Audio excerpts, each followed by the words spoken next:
Hello बच्चों, आज जो हम सीखने वाले हैं वो कोई टॉपिक नहीं है, ना ही एग्जाम से रिलेटेड है। आज हम जो सीखेंगे वो है ये चीज़ की information related to CBSE guideline for class 9 to 12।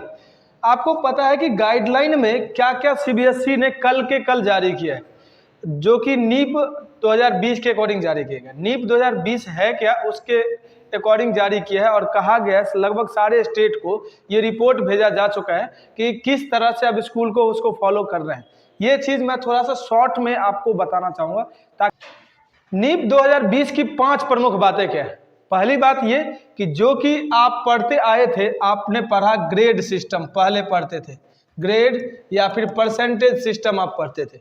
आपको पता है कि ये दोनों ही सिस्टम को अब लगभग खत्म कर दिया गया।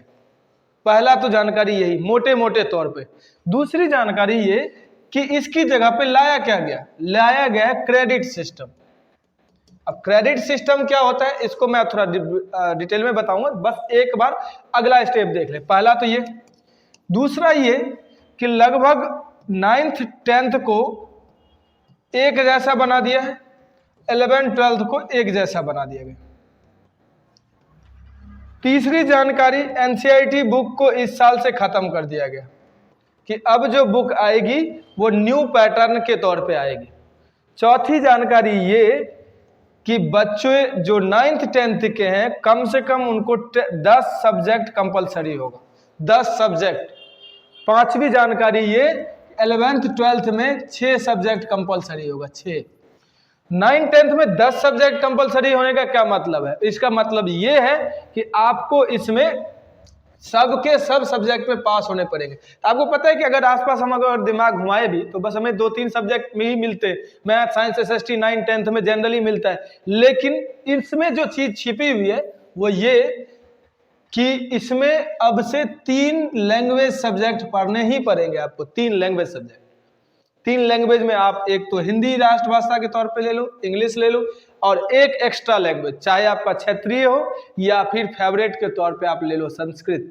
ये आपको पढ़ना ही पड़ेगा। 3 लैंग्वेज हो गए, उसके बाद 3 मैन हो गया, मैथ साइंस एसएसटी, 3 हो गए 6, और 4 आपको पढ़ने पड़ेंगे वोकेशनल सब्जेक्ट। वोकेशनल सब्जेक्ट का मतलब होता है वैसे सब्जेक्ट जो कि आपके एक्स्ट्रा कैरिकुलम पे आधारित है, जैसे डांसिंग, म्यूजिक, और भी होते हैं कई सारे स्किल्स, और भी कई सारी चीजें होती है। उसके बेसिस पे जो सब्जेक्ट है उन सब सब्जेक्ट को आपको क्या करना पड़ेगा, पढ़ना पड़ेगा। ये तो मुख्य हो गया।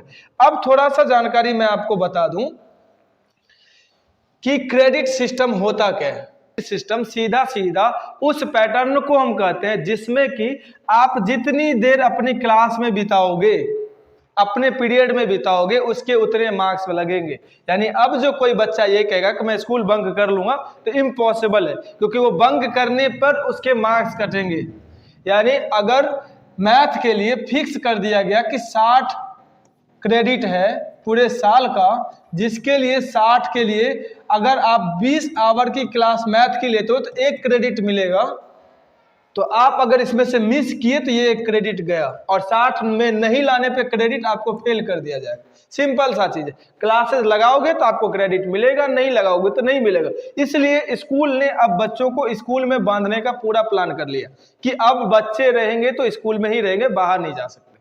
सिंपल सा फंडा। पहला तो क्रेडिट सिस्टम। क्रेडिट सिस्टम में एग्जाम कैसे होगा? एग्जाम जो होगा सेमेस्टर वाइज होगा। सेमेस्टर वाइज मतलब हर 6 महीने पे एग्जाम होगा आपका। उसमें 2 बेसिस से नंबर दिए जाएंगे, 1 क्रेडिट और 1%।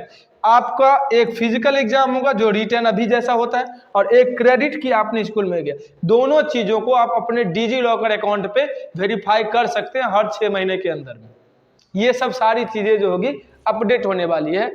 जो कमेटी बनाई गई थी 2022 में नीप के द्वारा, उन कमेटी ने ये रिपोर्ट अब सारे स्कूलों को भेज दिया और कहा है कि इसको इस साल से अब क्या कर दो, लागू कर दो। ये चीजें लेकर के आई है नीप 2020 से, और बहुत सारी चीजें दोस्तों शिक्षा पद्धति में इस बार बदलने वाली है। इसलिए आप लोग पूरे जितने भी इंफॉर्मेशन अगर आसपास से आ रहे हैं तो उस पर पूरा नजर बना करके रखें, तब आपका बहुत ज्यादा क्लियर चीजें होने वाली है।